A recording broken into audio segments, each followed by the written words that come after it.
Have you ever looked in a mirror and felt like the person staring back at you is a stranger?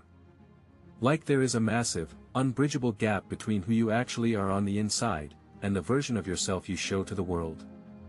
If you are listening to this right now, chances are you are carrying a secret. It's not a dark secret, or a malicious one.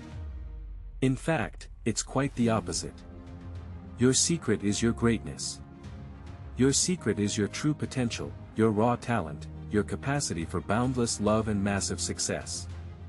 But you're hiding it. You've buried it beneath a thick, hardened shell of fear, doubt, and the heavy expectations of other people. You play small so others won't feel insecure. You stay quiet so you won't be judged. You hide your true brilliance because somewhere along the line, you were taught that shining too bright was dangerous. If you feel trapped inside a shell of your own making, I need you to listen very closely to what I am about to tell you. Because what you are experiencing is not a permanent condition. It is a defense mechanism. And to understand how to break free from it, we have to travel back in time to a small, dusty monastery in Thailand. For hundreds of years, a massive, imposing Buddha statue sat in a monastery in Bangkok. But this wasn't a beautiful statue. It wasn't made of jade, or polished marble, or shining bronze. It was made of stucco and rough, ugly clay. It was completely unremarkable. In fact, it was so ordinary and aesthetically unpleasing that for centuries, nobody paid much attention to it. Monks would walk past it every single day without giving it a second glance. Tourists would flock to see the glorious, jeweled temples of the city, completely ignoring this giant, dusty lump of clay sitting in the corner under a tin roof. It was just a relic. A heavy, dull fixture of the environment. But in 1955, the monastery needed to undergo renovations. The monks decided to move this heavy, ugly clay statue to a new building to make room. They brought in heavy ropes, wooden pulleys, and a crane. The monks carefully tied the ropes around the massive clay figure, instructing the workers to hoist it up gently.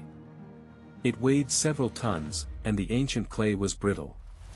As the crane began to lift the statue off its pedestal, the ropes pulled taut. The tension was immense.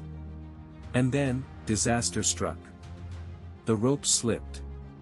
With a sickening thud, the massive statue crashed back down onto the hard ground. The monks gasped in horror. They rushed over, terrified that they had destroyed a sacred artifact. The head monk ordered everyone to stop. The sun was setting, and heavy rain was beginning to fall. He decided they would cover the statue with a tarp and assess the damage in the morning. Later that night, the head monk couldn't sleep. The guilt of dropping the statue weighed heavily on him. He grabbed a flashlight and walked out into the pouring rain to check on it. He pulled back the wet tarp and shined his light on the area where the statue had hit the ground. There was a massive crack right down the center of the Buddha's chest. He leaned in closer to inspect the damage. But as his flashlight beam hit the deep crevice of the broken clay, something strange happened. The light didn't just illuminate the dirt, it reflected back. A brilliant, blinding flash of golden light pierced through the dark, rainy night. Heart pounding, the monk ran to get a chisel and a hammer. With trembling hands, he began to gently chip away at the edges of the crack. Chunk by chunk, the ugly, hardened clay fell to the floor. And with every piece of dirt that fell away, more of that blinding, radiant light poured out. Hours later, surrounded by a mountain of broken clay, the monk fell to his knees in absolute awe. Standing before him was a 5.5-ton Buddha made of solid, pure, 18-karat gold. The monks were stunned. How could a treasure worth hundreds of millions of dollars sit in plain sight for centuries, disguised as something so worthless? Historians soon uncovered the truth. Hundreds of years prior, the Burmese army was marching toward the city, destroying everything in their path and looting all the wealth they could find. The ancient monks knew their temple was about to be raided. They knew that if the army saw the golden Buddha, it would be melted down, stolen, and lost forever. So, in a desperate act of preservation, they went down to the river, gathered thick, ugly mud, and entirely encased their most precious treasure in clay. They let it dry and harden, transforming a breathtaking masterpiece into a worthless lump of dirt. Tragically, the invading army attacked. The monks were killed, and the secret of the Golden Buddha died with them.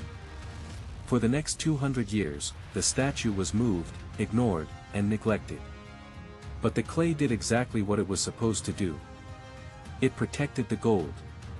The treasure survived because it was willing to look completely unremarkable for a season. Now, I want you to think about your own life. When you were born, you were pure gold. You were entirely yourself. You didn't care if your singing was off-key, you didn't care if your art was messy, you dreamed massive, impossible dreams without a single ounce of hesitation. You were radiant. But then, you grew up. And the invading armies arrived. Maybe it was a teacher who told you that your art wasn't good enough. Maybe it was a parent who told you to stop dreaming and get a realistic job. Maybe it was a toxic partner who made you feel small, or a harsh failure that left you feeling worthless. Every time you were mocked, rejected, or heartbroken, you took a handful of psychological clay and slapped it over your golden core. You built a shell of cynicism. A shell of people-pleasing. A shell of playing it safe and never taking risks.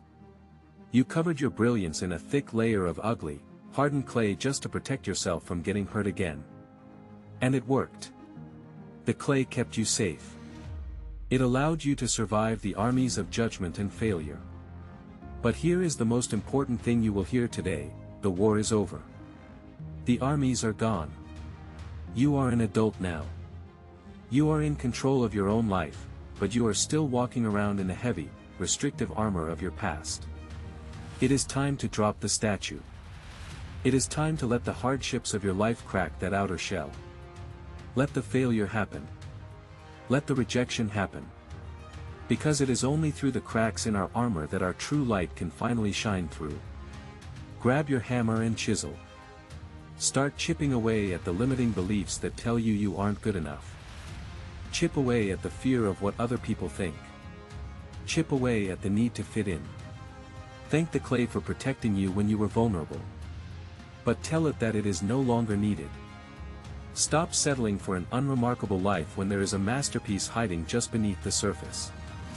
You are not the dirt you have gathered. You are the gold underneath. Now, break the clay. If this story helped you realize your true worth today, hit that like button and share it with someone who needs a reminder of their own greatness. Subscribe to the channel for more daily motivation, and remember, the gold is already inside you. Keep chipping away. Thanks for watching and subscribe for more contents daily.